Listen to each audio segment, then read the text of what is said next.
भारतीय जनता पक्षाच्या वतीने गाव चलो अभियानाचे आयोजन। भारतीय जनता पक्षाच्या वतीने गाव चलो अभियान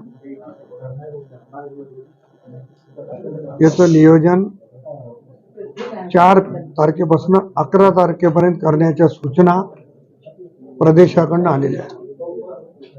त्याच धर्तीवर नांदेडमध्ये तिन्ही जिल्हाध्यक्षांनी यांचं नियोजन केलेलं आहे। प्रातिनिधिक स्वरूपामध्ये प्रमुख पदाधिकारी कुठे जाणार आहेत याची माहिती थोडक्यात मी देण्याचा प्रयत्न केलेला आहे। या अभियानाच्या अंतर्गत प्रदेशाने 18 मुद्दे ठरवून दिलेले आहेत।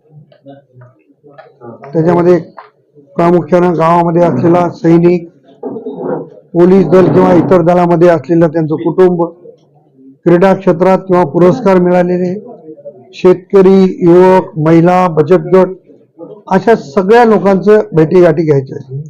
या अभियानामध्ये 6 तास झोप आणि 18 तास काम आणि 18 मुद्द्यावर 18 तासात चर्चा अशा पद्धतीचं नियोजन प्रदेशाकडून केलेलं आहे आणि हे नियोजन नांदेड जिल्ह्यामध्ये अतिशय चांगल्या पद्धतीनं राबवलं जाईल।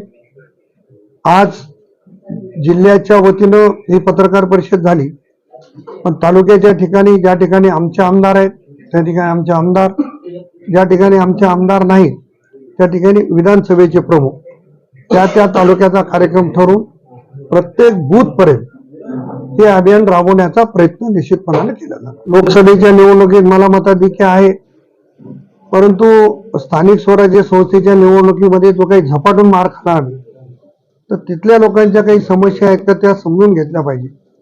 म्हणून मी आणि तिथं थोडंसं कार्यकर्त्यांना प्रोत्साहन दिलं पाहिजे म्हणून मी नायगाव निवडलं। बाकी पदाधिकाऱ्यांनी देखील अशाच पद्धतीचा विचार करून ती गावं निवडलेली आहेत।